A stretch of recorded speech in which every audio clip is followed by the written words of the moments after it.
You are listening to the Horse Radio Network, part of the Equine Network family.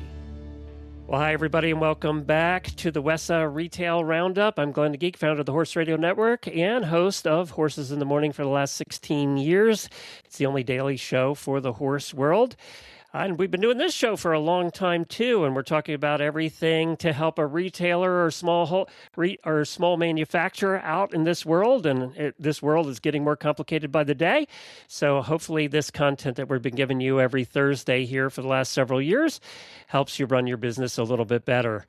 Today, I've invited two of my friends from the equine world and two of my longtime friends from the equine world here, and we're going to talk about the Dover situation. We thought, well, it's hot right now, and it's also really applies to small manufacturers, medium manufacturers, and every retailer in the country, and everybody's talking about it. And that includes customers are all posting and talking about it. And I thought, who better to have on the show to talk about this than Rose from Equus Now, who was just on an episode on April 2nd. If you missed that, go back and take a listen to it. We talked about running a retail business, and we also went through the history of online retail in the tack world, too. Rose, thanks for joining us from a new location. Thanks for having me. Welcome to Galena, Ohio. You got a new house. Congratulations. I did. I lived in Powell for 20 years. I moved about 10 miles north, and I'm going to have my horse at home. So I'm very excited. What she's not telling you is she just moved last weekend, and this is the only clean part of the house is the window behind her. Everything else is full of thoughts. Why do you have to out me? Okay, nobody would have known that. And we've all moved, Rose. We all get it. And next up, also joining us from the manufacturer point of view is Mary, VP of Sales at Kerrits. Hey, Mary. Hello. Thank you for having me, Glenn. And always good to be here with Rose. I asked Mary to do this because we've known each other for a very long time. Yes. And also, you're one of the most respected brands in the equestrian world. Everybody knows Kerrits. Everybody loves Kerrits. I have never heard anything bad about Kerrits. So, and I would tell you if I did, and I really haven't. And I'm Mary, or Rose, you agree with that? I mean, Kerrits, they're just a good company. They're wonderful. If I had to tell you my top 3 vendors to work with, Kerrits would always be in the top 3. They're wonderful people. It's a pleasure to buy from them. Well, thank you. They keep expanding their product lines and giving you more reasons to buy from them. So there's that too. Well, let's talk about Dover. All right. So Dover is a 50-year-old company, and all three of us sitting here probably 10 years ago would have never guessed we'd be having this conversation that we're having today. But I just want to go through a tiny bit of the history over the last couple of years of what exactly happened, because I've seen a lot of posts that are just wrong. They're just incorrect as far as the process of what happened in their collapse, let's say. So they were acquired by a private equity company, Promus Equity Partners, in 2022. And then what happened is there was a takeover struggle, actually, in 2026. They were under debt. They had a lot of debt. And part of that came, I think we all know why. They opened 1 billion stores, and that was very expensive to do. I think Rose and I had this conversation years ago that we kind of didn't make sense to us to open all the brick and mortar stores they did. And what happened in 2026, because of the debt, is they were taken over by their primary lender, which was an arm of Prudential Financial. So a lot of people don't realize Prudential, the insurance company, even when I was selling insurance and investments way back when, Prudential was a huge lender to mostly corporations and businesses. And they then quickly put the company for sale on a deep discount in a fire sale, and that's where the Gordon brothers stepped in. They are a venture capital company. They stepped in. It was an investor group. Their thought was to keep it going, and I think they realized very quickly that it was just hemorrhaging money and that they weren't going to be able to do that. So that's when the announcements came about a month or two ago that they were going to liquidate and close the stores and lay off, lots of employees and all of that. And they have not, another misconception is they have not filed bankruptcy as of this date, today, when we're recording this. That could change. All indications are they're leaning that way, but who knows? I don't know. When they get out of this sale that they're having for everything, they are going to reap some rewards from all of the sale of everything that they're putting out there. Is it enough? Probably not to cover everything all the debt they have. So, this, before we go more into the Dover thing, I wanted to go a little bit back in history. Some of you will remember this, some of you won't. I know the three of us here do. Is we kind of went through this before when I had my tack shop and when you and I were first starting online, actually, is the Miller's Isers went out of business. And that was huge in our industry back then. Weatherbeat bought the Miller's brand and the wholesale side at that point. And I don't think a lot of people remember, guys, who bought the retail side? Dover. Dover bought. Dover Yes. bought meal. How we're coming a full circle here. And if you remember, Manhattan Saddlery wasn't Manhattan Saddlery back then. That was a Miller store. That was Miller's Saddlery, and it was bought out, and it's still run today under Manhattan Saddlery. But that was a Miller's product then too. But that was a time when a whole bunch of product was dumped onto the market as well. It was a similar situation, except Miller's was wholesale and retail. They did have both, and they were one of the largest wholesalers back then. Would you guys agree with that? Oh, by far. They were Absolutely. it, pretty much. They were number one. And Isers. Yeah. Absolutely. Isers was their big competitor, which was interesting. So when Miller's went out, the person that bought him bought Isers because his plan was if he bought every company out there, there would be no more competition. Right. So, look what That's happened. right. And shortly after that. Mary, Yes. were you guys It dealing was a with them little bit then? before me, but Isers distributed Kerrits. So they were the distributor of Kerrits. So goes. Now, what happened for us personally is we made out quite well because we lived in Pennsylvania. So we actually took our huge truck up and filled it up at the warehouse up there. So we benefited from some of those discounts to then resell. So we had did a little too. bit. That's how Equus Now really got its name, is that we bought out a tremendous amount of inventory from that deal. So it definitely had lots of positives for many of us. We are not here today to whine about Dover, to pick on Dover in any way. What we're here to talk about is the opportunity that now exists because of the Dover situation. And the reason I brought up Miller's and Isers is, and Rose, I'm glad you mentioned that, is because in every one of these situations there's opportunity. You can whine about it, you can complain about it, but then you have to look at where the opportunity is in it for you. And so, Rose, let's start there. We've heard a lot about the fire sale. There's been a lot of posts online about shopping locally and don't buy from Dover. Don't buy at the discounts.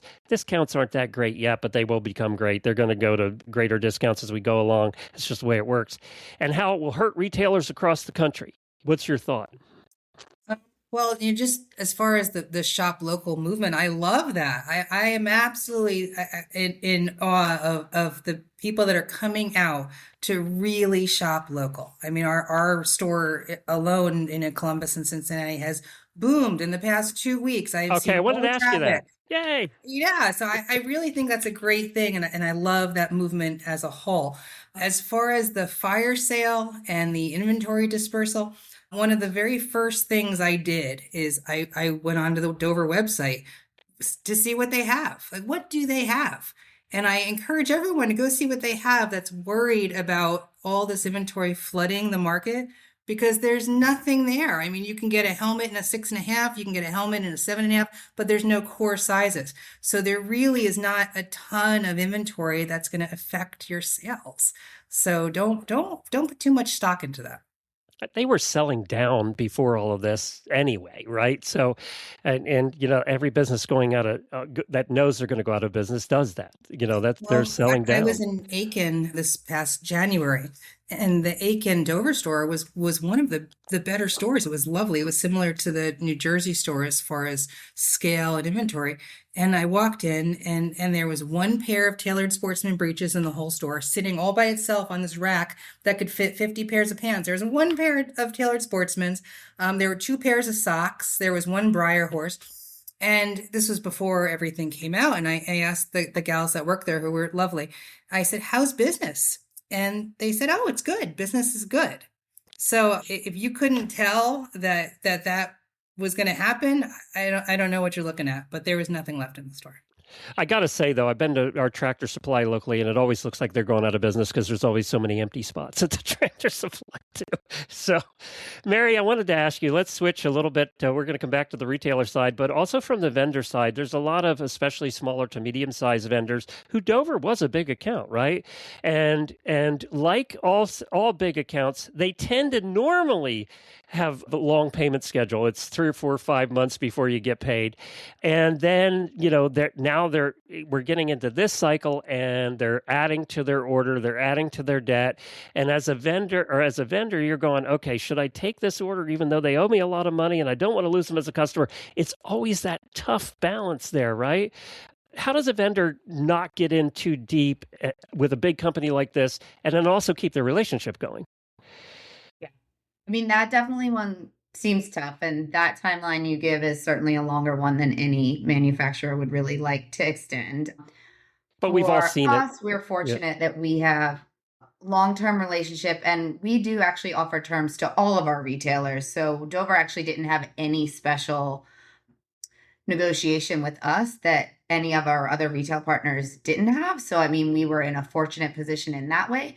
But I do get how it would be challenging for some of these smaller brands when I know we were speaking a little bit earlier that it is kind of this pinnacle of getting into Dover Saddlery and like, what does this look like for my brand and the exposure kind of on the national platform?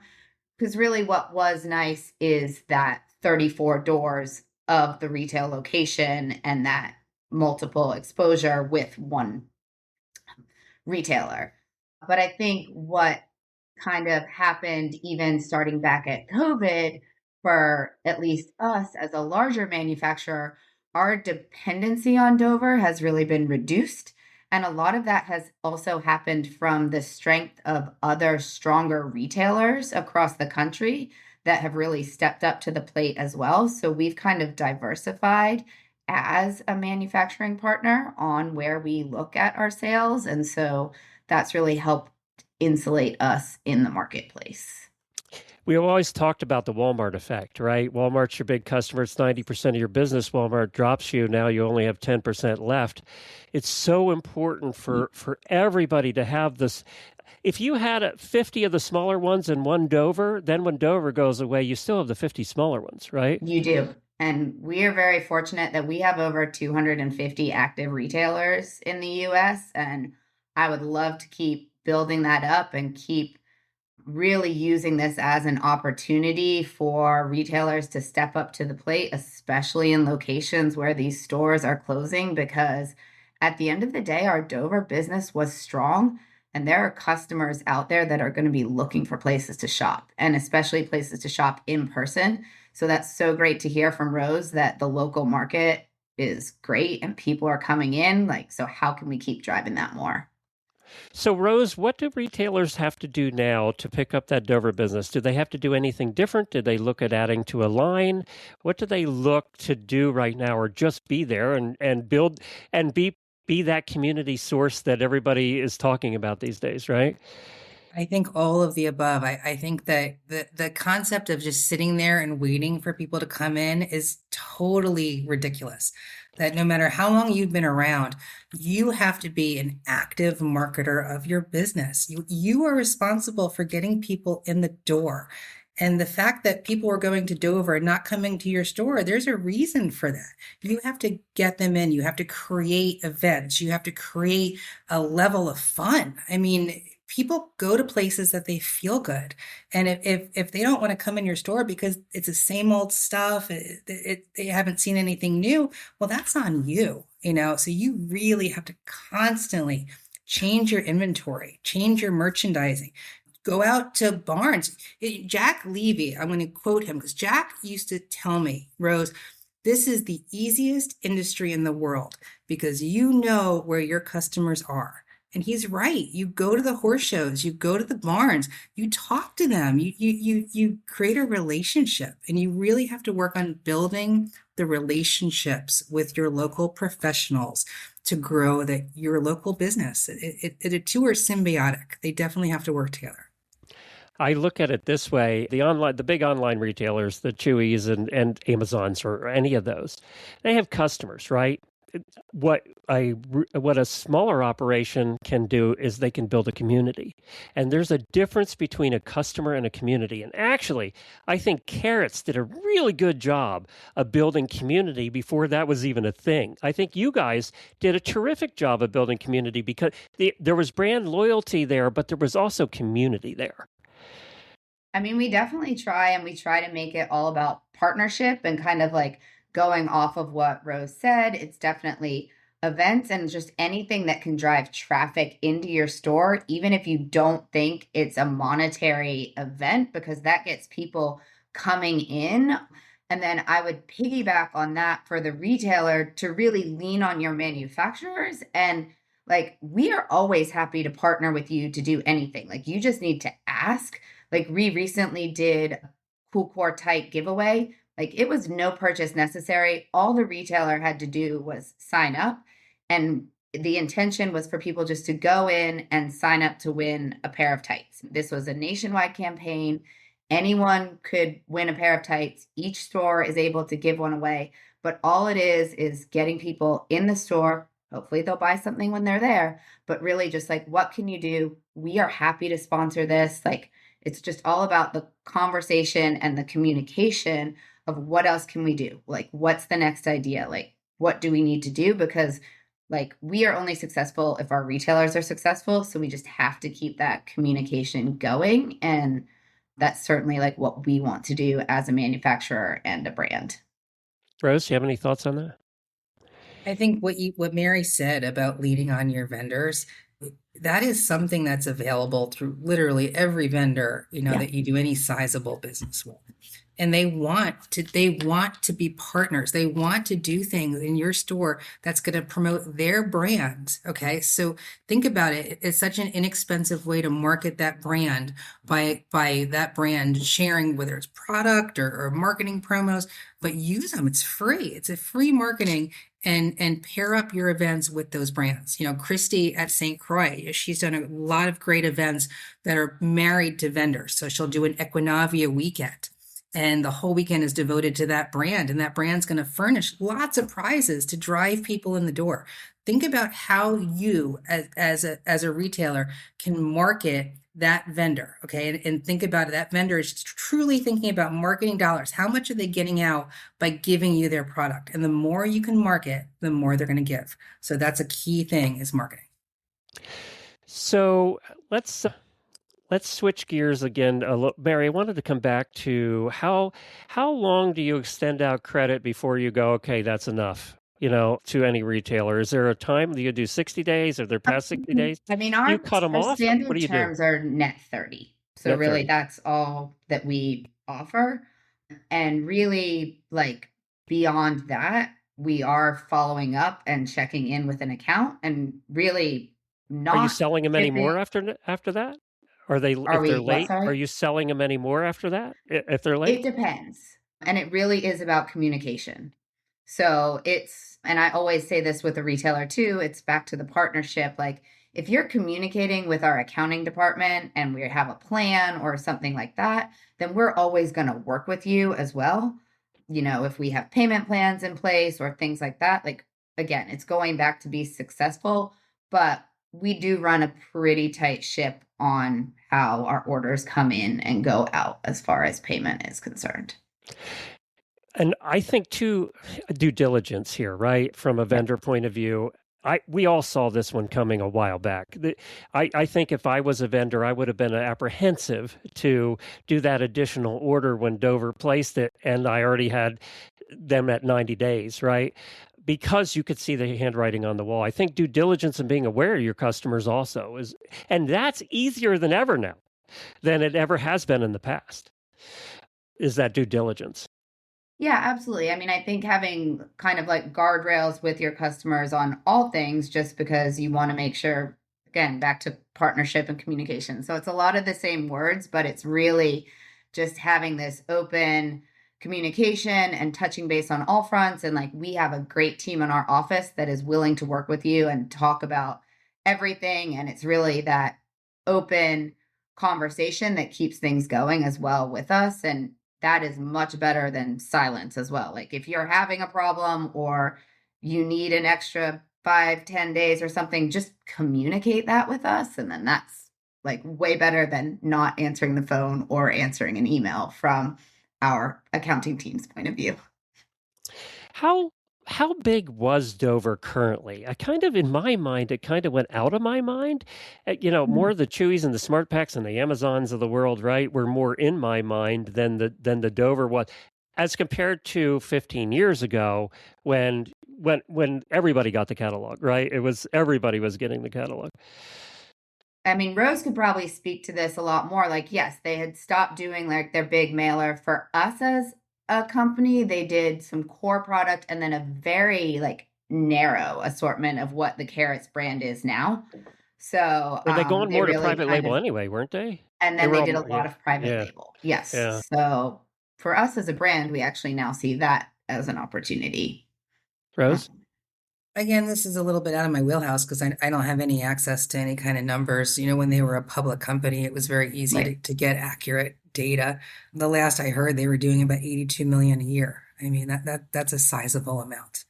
As far as if that's valid or not, I don't know.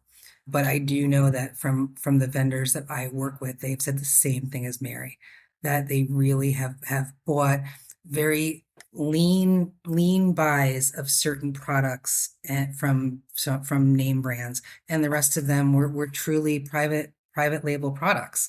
So I think that people are in the same situation as Kerrits as far as your bigger vendors, that it really was narrow and deep as opposed to broad. Yes, they used each brand for like a specific purpose and like the target customer for what they wanted that brand to showcase.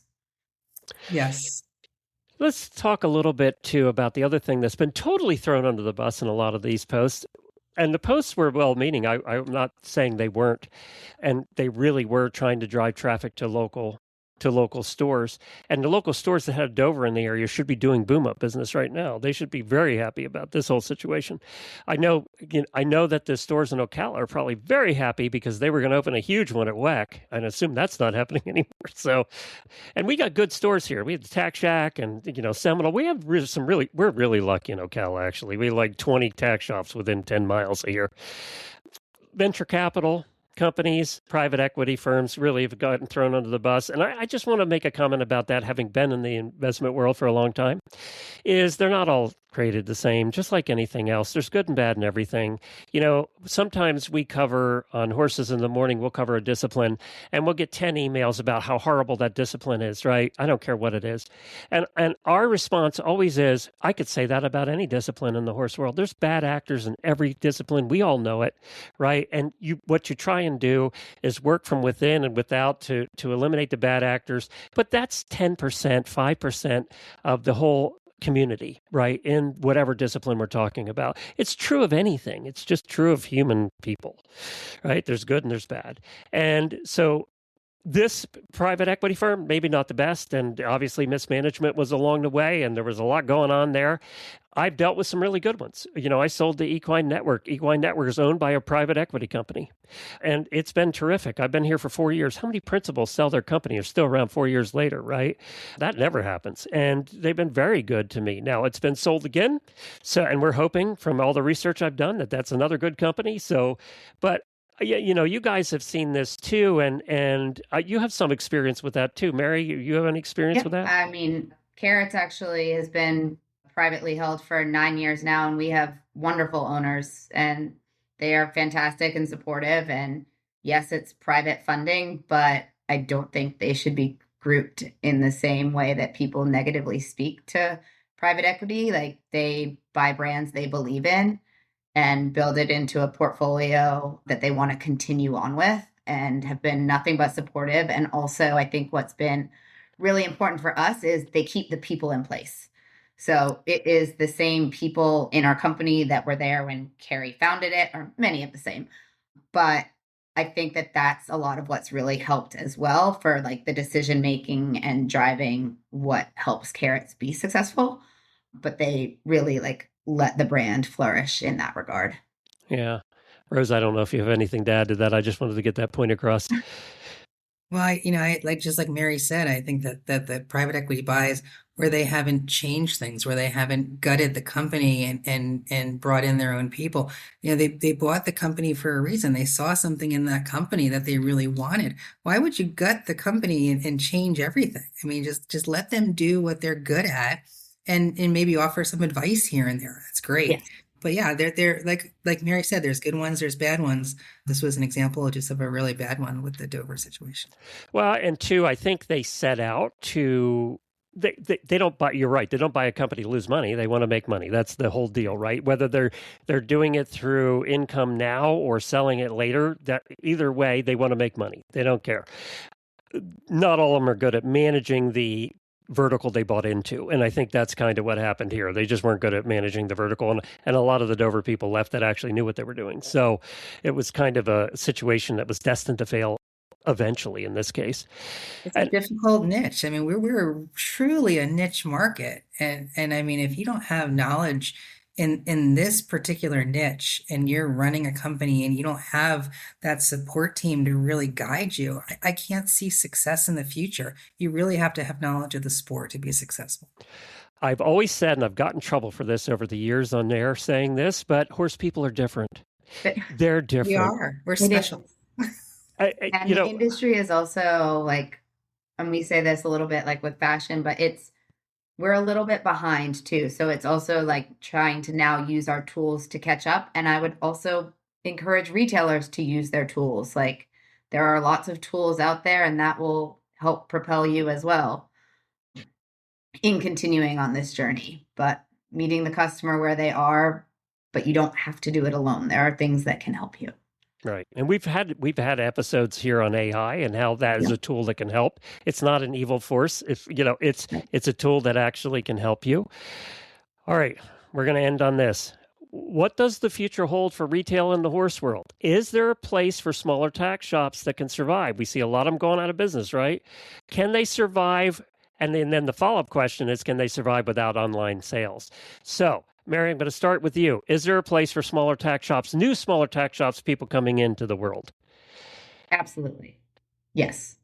I've already said it once, but Dover is a very good customer of ours and had strong business with Kerrits. So I think this is a huge opportunity for whoever is willing to grab this opportunity. Yeah. And it's going to be, I think, multifaceted, whether it is around the locations that are closing, whether it's existing stores that are near there, if someone chooses to open up new locations in those places. Obviously, there's an online presence as well. And then just really meeting the customer wherever they are now is what it needs to be. And then I'm sure Rose will segue way more into what is really needed for that omni-channel presence, because I do think that's important. Well, that's definitely, for us in Equus Now, we've always been omni-channel. We started online and then we went into the brick and mortar sector and any possible avenue to sell, whether it's mobile rig, anything, eBay, like we were part of it. And the benefit of doing that is that if you have like a stock portfolio, and if you have a stock that's down, the chances of all of your stocks being down at the same time are almost impossible unless there's a market crash. So you could be down in the store, but your online is going to be up and vice versa. The mobile rig thing, I mean, for small stores to get into the mobile rig business, it's such a great idea because you don't have the overhead. And the idea of going to Barnes in your rig, that's needed. I think that's definitely growing. And customers like it. They like to shop at horse shows. They really do. So there is plenty of room in this industry for people to get into it. I am very positive about that. I'm going to switch it up on you, Rose. What's the thing they shouldn't do when they're getting in? What's the mistake that the ones who don't make it make?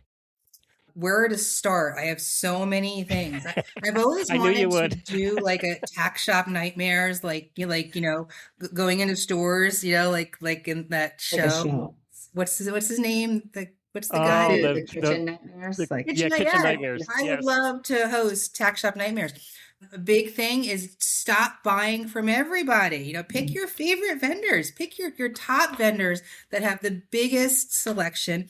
and do more business with them. I think that you're gonna really dilute your market by carrying everyone's stuff, and you're gonna have overlaps. Find the people that you really like and buy because you like them. That's how I buy. I like my vendors that I buy from. That's a big thing. So I just think from the your other thing too to go along with that is they tend to underestimate their clientele in the dollars they'll spend. So they tend to buy the medium to low end products and don't carry the high at first, when yet the people will buy the high if you offer it. And I think that's a mistake too, is not having the three categories there in some form. You always have good, better, best. Just three. If you have more than three in the same product line, you get redundancy. But that it's such an easy trap to think about shopping out of your own wallet. You have to get that out of your head. When we started our company, our number one most popular helmet was a Troxel. Okay, this is back in the 90s. Because in my mind, like, no one's going to spend over $100 for a helmet. Well, that was ridiculous. We put in the GPAs, and at that time, I think they were 350, 400. They sold like crazy. So you have to stop thinking about what you would personally buy yourself, and just open up the gamut, because otherwise you're really going to put yourself behind the eight ball. And that's a hard thing to do when you're first starting a business, isn't it? It's Very really hard. It took me years. I will also follow up with core is king. Like, keeping your core product in stock, and it might not be the most fun and exciting, but your black medium tight is going to turn and turn and turn, and you always want to have that in stock, because if you don't, that's where you're sending someone to another retailer. So there's some very simple things, like keep that core product and then curate your assortment to what your local community wants, but having your core product in stock, and that's easy, and replenish like little and often. And that's where, again, leaning in on your manufacturer. Like, we love to put together programs of fill in, we will give you free freight. We will do whatever it takes to make sure that you have that product in your store consistently, so that you're not walking that customer out the door to another location to buy. But it's kind of the easy, not exciting product, but it's what makes you dollars. So I shouldn't have all purple tights?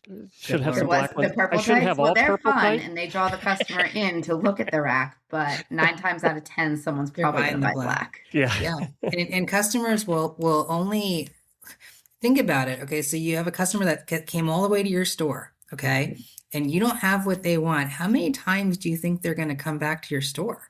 I mean, maybe 2 if you're lucky. But if you don't have your core product on hand, you have to eliminate stockouts. And there's so much software out there that's practically free that will track your inventory and prevent stockouts. Yes. And it's the best investment you can make. Just keep your inventory that's turning always in stock. And I think Mary is right. I think manufacturers are better at working with retailers now on that than they ever have been. Yeah, absolutely. Because it's easier for them to do too, as far as technology is concerned. Oh yes, we want to keep working with you. It's not just a one and done. Like, it's like, let's work on a program. Let's get this going. Mary, final thoughts? No, I think we've talked about it a lot, but I think it's really just being nimble, and I think also just being open to change, because we know that everything changes very quickly. But if you're willing to adapt to the environment and kind of do what it takes, because you can't totally just sit back there and expect it to fall in your lap. But if you're willing to put a little bit of effort into it, there's a lot of opportunity to be had. Rose? 100%. I think that you can't sit back. You have to work at it, and you have to constantly do better. Just do better. I mean, it's okay that you've been around for 20, 25 years, but what more can you do? What can you do as far as relationships go? And in this industry, and relationships are key. Get your relationships solid with your local market, and the local market will support you. I can't say it any better than that. Thank you both for joining me. I really appreciate it. And everybody, there's a lot of opportunity here right now. You just have to be there to take it, and a lot of this is attitude too. There's nobody more positive in the retail world than Rose. I don't think I've not met too many people more positive than Rose in the retail world, and also Kerrits. You guys have always been one of the most positive companies out there since I met you. What 20 some years ago, right? So, you guys have always been that way. And I think that's part of this too, is I do see a lot of negativity online and posting, even from retailers. And that's not helping you. I don't want to make this a psychological thing, but I just want to say that your mindset really does make or break your business, because that's what gets across to the employees, which eventually gets across to the customers. So be the Rose. That's what I'm saying. I guess that's what I'm saying. Be the Rose. A lot to live up to. So Rose, don't screw it up, okay? Thank you both. Mary, where do they find your products? Our products, all of our 250 wonderful retailers across the U.S. and some international as well. And they buy from you? Just go to Kerrits.com? You can purchase at Kerrits.com too, but I'd like to support our local retailers. And Rose? Yes, equusnow.com. Check us out. Use coupon code WELCOME10 and get a discount off your very first purchase and free shipping over 200. So come on. And if you ask a question, it probably gets answered by me. Yep. And that's when she's not unpacking the boxes. She's going to be busy with that for the next couple of weeks. Thank you for joining us at WESA's Retail Roundup. If you missed part of this, it will also be available on the podcast player at Wisdom by WESA. We're there every Thursday with a brand new episode for you. They also have their own website, WESATradeshow.com. The trade show's coming up, guys, believe it or not. 2 months, and the August show will be here. It's crazy. We just went to January. I don't know what happened. But, we're here every Thursday, so find us on your podcast player. You can also find us on YouTube and all the other places that you go. And search for Retail Roundup on Facebook as well. Thank you to WESA. Thank you to both of you. And thank you for joining us today. And go out now and sell a bunch of stuff.